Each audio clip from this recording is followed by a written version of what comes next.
What a healed empath really becomes, and Daniel Goleman's uncomfortable truth about it. And I want to start with the word uncomfortable, because it is doing something very specific in this title, and it deserves to be acknowledged before we go anywhere else. Uncomfortable for whom? That is the question. Because when you hear that framing, an uncomfortable truth about what a healed empath becomes, the assumption most people make is that the discomfort belongs to the empath, that what's coming is some kind of correction, some kind of tempering of the narrative, some kind of, actually, healing isn't what you think it is, and here's the sobering reality. And I understand why that assumption forms, because that is how uncomfortable truth is usually deployed in conversations about psychology and personal growth, as a reality check, as a deflation of something that was getting too hopeful. But that is not what this episode is. The discomfort in what we are about to discuss does not belong to the empath. It belongs to every person, every system, every relationship, and every social dynamic that was quietly, enormously benefiting from the empath remaining unhealed. Because what a healed empath actually becomes is not softer, not gentler, not more accommodating of the people and structures that consumed her before the healing began. What she becomes is something that makes a great number of people profoundly, inexplicably, uncomfortably uneasy. And Daniel Goleman, the man who essentially handed the modern world its entire framework for thinking about emotional intelligence, gave us the tools to understand exactly why. Stay with me, because this is going to reframe something you thought you already understood completely. Let's start with Goleman, because his work is the foundation of everything that follows, and most people who casually reference emotional intelligence have actually only absorbed a fraction of what he was saying. In 1995, when Goleman published his landmark work on emotional intelligence, the conversation he was trying to start was not simply about being nice, or being perceptive, or being the person in the room who reads everyone else's feelings accurately. The conversation was about something more specific and considerably more radical than that. The idea that the ability to understand and manage emotional information, both your own and other people's, is not a soft skill sitting decoratively alongside the real competencies that matter. It is the competency. It is the thing that determines, more than IQ, more than technical ability, more than almost any other measurable quality, how a person actually functions in relationships, in leadership, in the construction of a meaningful life. Goleman identified 5 domains of emotional intelligence: self-awareness, self-regulation, motivation, empathy, and social skills. And what most people took from that framework was a kind of checklist, a list of things to develop, a set of capacities to build. What almost nobody took from it, what almost nobody has applied to the specific case of the empath who actually heals, is the recognition that these 5 domains in full development, in genuine integration, in the kind of maturity that only comes from years of feeling everything and finally learning to work with it rather than being consumed by it. That full development produces something that the world is not entirely comfortable with, something that cannot be easily managed, easily defined, easily kept in a role that serves everyone else's convenience. Something that Goleman himself, in later interviews and writings, described with language that should give everyone who encounters a healed empath pause. He described full emotional intelligence not as warmth, but as power. Quiet, precise, deeply grounded, extraordinarily difficult to manipulate power. And power in a person who is previously easy to exploit is one of the most disorienting things a social system can encounter. So what is the healed empath actually becoming? Let's be specific, because specificity is what this conversation requires, and vagueness is what has always allowed the transformation to be misunderstood by the people most unsettled by it. The first thing she is becoming, drawing directly from Goleman's first domain of emotional intelligence, is radically self-aware in a way that is almost qualitatively different from the self-awareness most people develop through ordinary reflection. Because the empath's path to self-awareness is not the conventional one. Most people develop self-awareness by gradually, over years, building a clearer picture of their own patterns, preferences, strengths, and limits through the accumulation of experience and the occasional honest conversation with someone who knows them well. The empath's path to self-awareness runs through something far more intensive. Years of absorbing other people's emotional realities so completely that she became, functionally, an expert in human emotional experience, before she ever turned that expertise toward herself. She understands grief because she has carried other people's grief in her own body. She understands shame because she has felt the shape of it in the people around her long before she identified it in herself.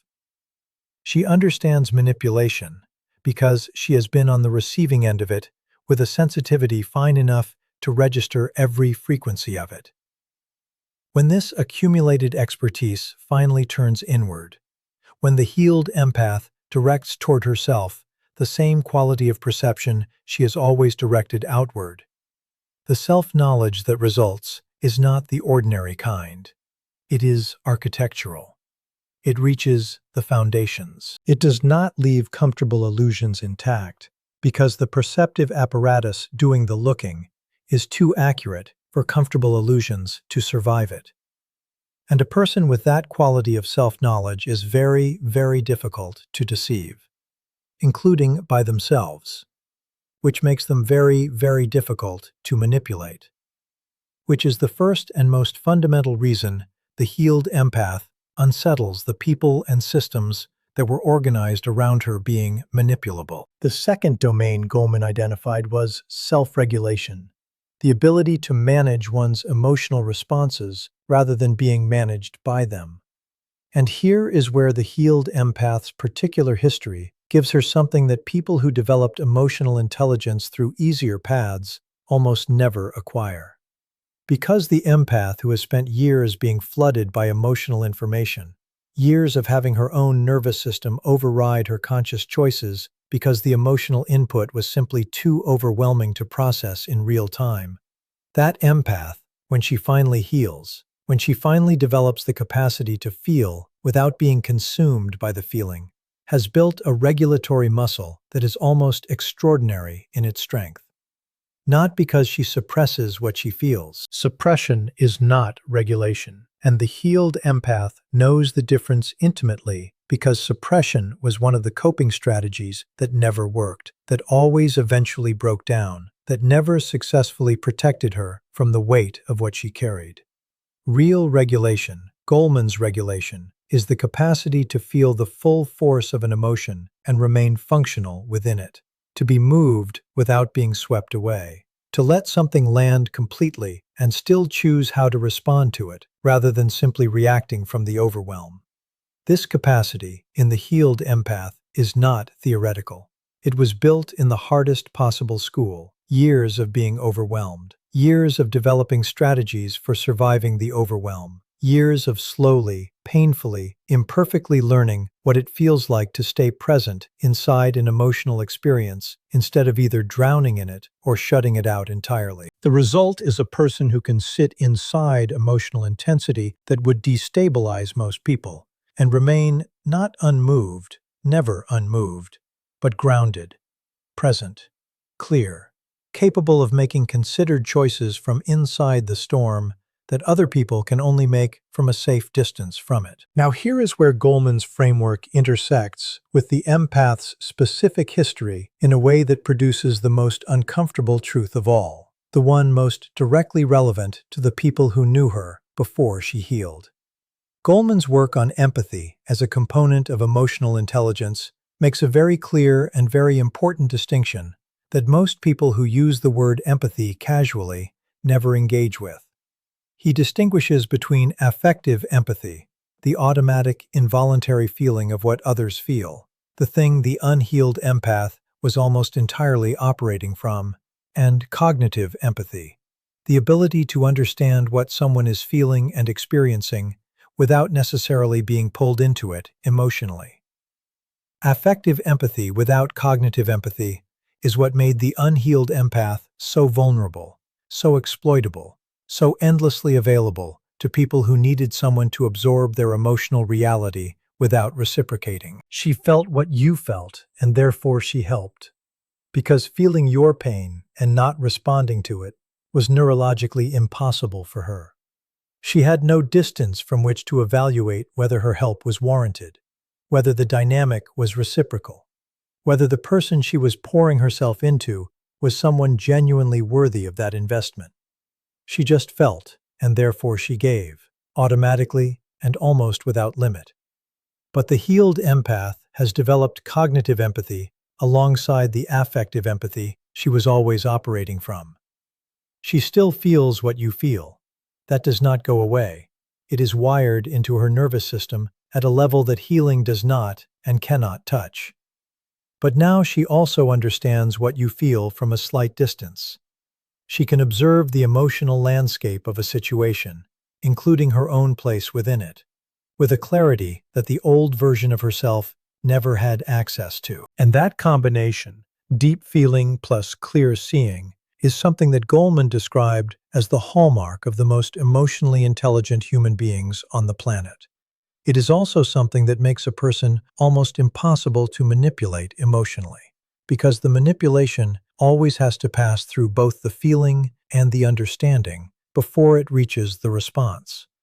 And the understanding, in a healed empath with years of experience reading human motivation at depth, catches almost everything before it reaches the response. This is the woman the healing is producing. This is what a healed empath is actually becoming. And the closer she gets to the full integration of everything her particular history has given her, the feeling, the understanding, the self-knowledge, the regulatory capacity, the precision of perception turned fully inward and outward simultaneously, the more visible the discomfort of everyone who preferred the previous version becomes. Not because the healed version is less loving. She is, if anything, more capable of genuine love than she has ever been, because genuine love requires a self to love from, and the self she is returning to is one she has earned in the only way it was ever going to be earned, by losing it completely and then finding it again in the ruins of everything that was never actually hers to carry. The discomfort belongs to the people who needed the ruins, who built their comfort on her willingness to remain in them. And what those people encounter when she steps out of them fully is the most specific, most confronting, most Goleman-validated, uncomfortable truth in this entire conversation. And that truth, and what it means for every relationship she carries forward from this point, and what it means for the one she finally builds with herself, that is exactly where we are going next.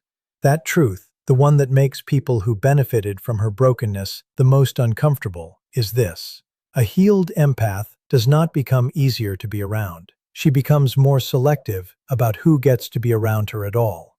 And in a world that has been organized, in ways both obvious and invisible, around the idea that emotional availability is a virtue that should be distributed equally and without discrimination to everyone who requests it, that selectivity reads as coldness to the people who lost access, and as finally coming home to the people who deserved the access all along. Goleman's work is unambiguous on this point, even if the popular version of his framework has softened it into something more palatable. He was not describing emotional intelligence as a capacity for infinite warmth. He was describing it as a capacity for accurate relational judgment. The ability to read a dynamic clearly, assess it honestly, and respond to it in a way that serves genuine connection rather than the performance of connection. And genuine connection, by definition, cannot be extended equally in all directions simultaneously. It requires discernment. It requires the ability to distinguish between the people who are actually in relationship with you and the people who are simply in proximity to what you provide. The healed empath, armed with Goleman's full framework and her own hard-won self-knowledge, makes that distinction with a clarity and a consistency that the unhealed version of herself never could. And the people who fall on the wrong side of that distinction experience the change as loss, because it is loss. The loss of access to something they were never actually entitled to in the first place. Now, here is where the social skills domain of Goleman's framework becomes genuinely fascinating when applied to a healed empath specifically. Because social skills in Goleman's model are not what most people assume them to be. They are not charm. They are not the ability to make people comfortable, to smooth social situations, to be the person everyone in the room gravitates toward because her warmth makes every interaction feel effortless and safe. Those things can be present in someone with high social intelligence, but they are symptoms of it, not the definition of it. Goleman defined social skill as the ability to manage relationships in a direction, to navigate interpersonal dynamics with enough awareness and enough precision to move them toward outcomes that are genuinely constructive rather than simply familiar or comfortable. And the healed empath, who has spent years studying human dynamics at a depth most people never access, who has read every subtext and felt every undercurrent, and tracked every pattern across every relationship she has ever been inside, has developed a social intelligence that is, in Goleman's framework, among the most sophisticated available to a human being. She knows what is happening in a room before most people have finished settling into it. She knows what someone needs before they have articulated it. She knows the difference between what someone is saying and what they mean, between what they are presenting and what they are managing, between what they want from her and what would actually serve them. And she uses all of that knowledge now in service of something different than she used it for before. Not in service of keeping everyone comfortable, in service of keeping herself honest. This is the shift that Goleman's fifth domain, social skill, deployed with full emotional intelligence behind it, produces in a healed empath. She stops using her extraordinary social perception to manage other people's comfort at the expense of her own truth. She stops reading the room and then performing whatever version of herself the room seems to need, which was always the unhealed empath's deepest exhaustion. Not just the giving, but the shape-shifting, the constant, subtle adjustment of herself to fit the emotional landscape of whoever she was with. She stops doing that. Not because the perception disappears, it doesn't, it never will. It is as involuntary as breathing. But because she has finally, after everything, developed the relationship with herself that Goleman identified as the prerequisite for all of it. She has the self-awareness to know when she is shape-shifting. She has the self-regulation to stay inside her own shape, even when the social pressure to leave it is significant. She has the motivation, and this is Goleman's third domain, the one that is most often underweighted in popular discussions of his work. The internal motivation that is not driven by external validation, not by the approval of the room, not by the relief of someone else's comfort landing, but by something that lives entirely inside her and does not require an audience to sustain it. The motivation of a person who has finally found out who she is and finds that person worth being, even in rooms that would prefer her to be something else. And here is where the Goleman framework produces its most uncomfortable implication of all, the one that applies not just to the healed empath, but to every person, institution, and relationship that encounters her at this stage of her development. Full emotional intelligence, the genuine article, the thing Goleman was actually describing, rather than the watered-down version that became a corporate training module, is not a quality that makes you easier to control. It is a quality that makes you nearly impossible to control.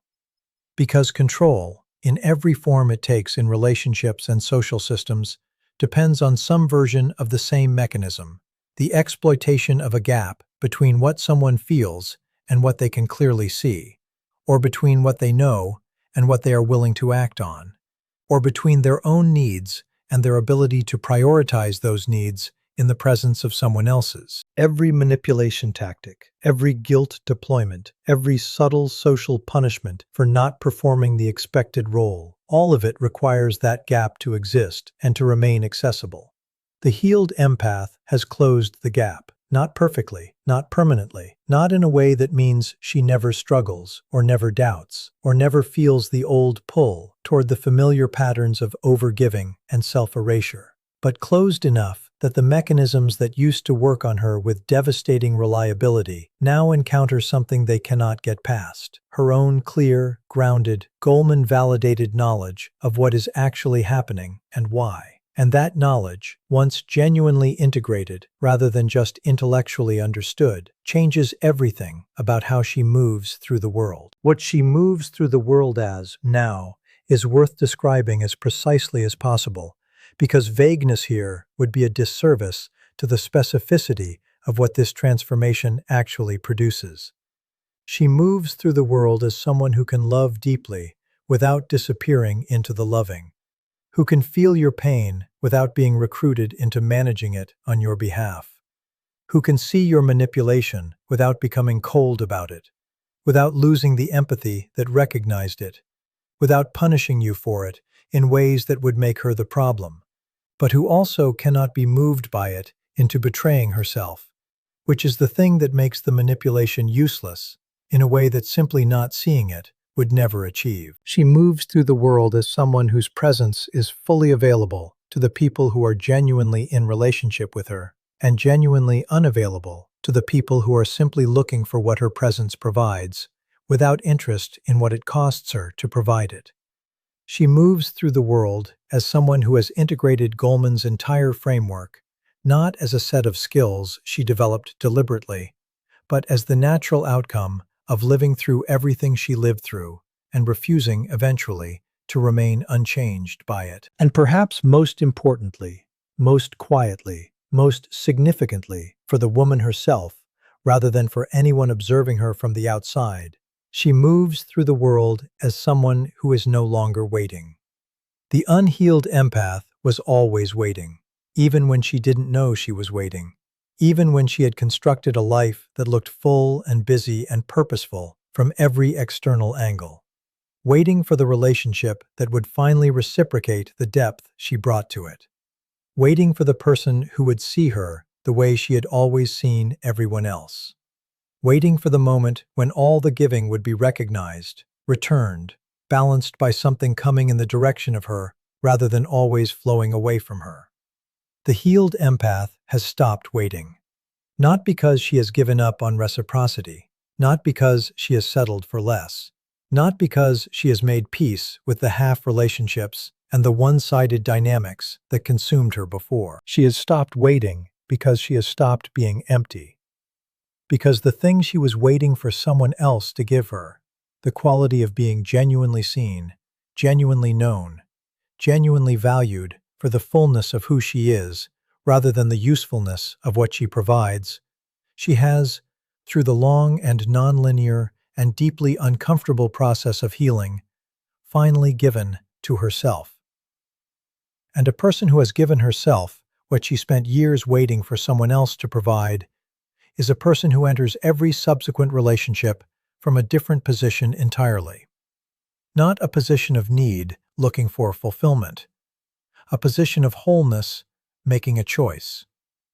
And the relationships that are available to someone choosing from wholeness are categorically different from the relationships that were available to someone reaching from depletion. This is what Goleman's uncomfortable truth actually is, when applied honestly and completely to a healed empath. It is not a truth about limitation. It is not a truth about the trade-offs of healing or the things she loses when she finally becomes who she always had the capacity to be. It is a truth about power, specifically about what happens when the most emotionally intelligent, most deeply perceptive, most fully feeling kind of human being that exists finally turns all of that capacity in the direction of her own life, rather than endlessly outward in service of everyone else's.